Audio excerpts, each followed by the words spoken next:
Well, it looks like they finally have justice for the people that killed Shawntray Grant on June the 15th, 2018 of last year.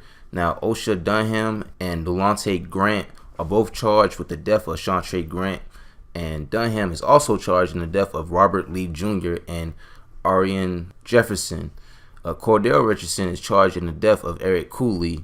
Javon Williams is charged with the death of Jannard Burton. I talked about that in the video. I put that link in the description where he was killed off Carter Street. Really, he was shot in his car, and his car rolled and bumped into a house, an empty house. Now, 6 of the 7 defendants in this 108 count indictment are believed to be gang members in the Rollin 60 Crips and Shady Park Crips. These individuals face charges including murder, the Street Gang Terrorism Act, which is RICO, robbery, aggravated assault, and other felonies. Police say Osha Dunham and Delonte Grant, Cordell and Donnell Richardson, Malik McKenzie, and Javon Williams have all been arrested.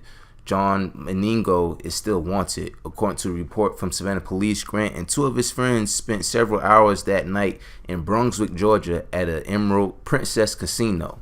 A friend who has wished to remain anonymous told News 3 Grant won thousands of dollars there and believed he could have been robbed. They say casino officials even walked him off the boat to make sure he wasn't being followed. Another friend who lives in the same apartment complex as Grant said she heard gunshots minutes after he dropped her off in front of her apartment. She said she called Grant repeatedly and never answered. According to the police report, officers found him lying next to his pickup truck with an apparent gunshot wound to the head. Now, several residents that live in the view of Oglethorpe Apartments also told police they heard at least 4 gunshots according to the report. So I know the Grant family can have some closure behind this, because I know they was trying to find out for forever, or ever since he was killed, that who killed them, and how did it all take place. My thing I just want to question is, how did these people know that he was somebody to rob?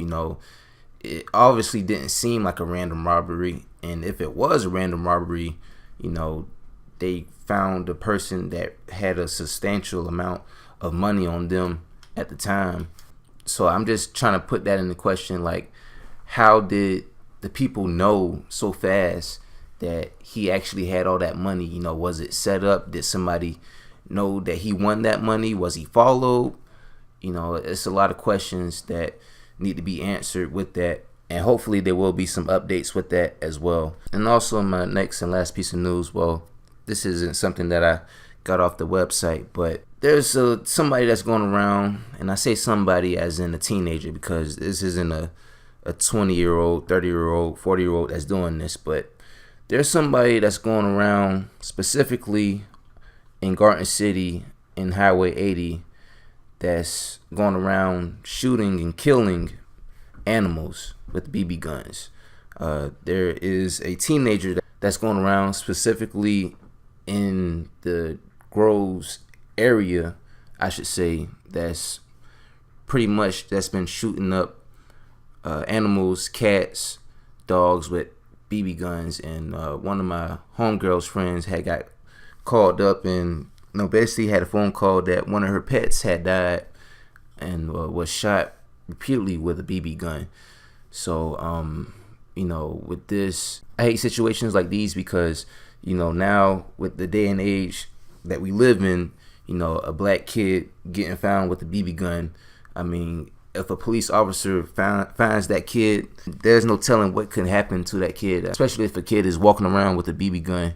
That officer might view that BB gun as a real gun and might really unload some real shots in that kid. So, I mean, I really don't want the kid getting caught. I mean, I just really want the kid just to, not do it anymore, because, I mean, you don't want to get arrested for felony charges for cruelty to animals. You don't want to go down that route.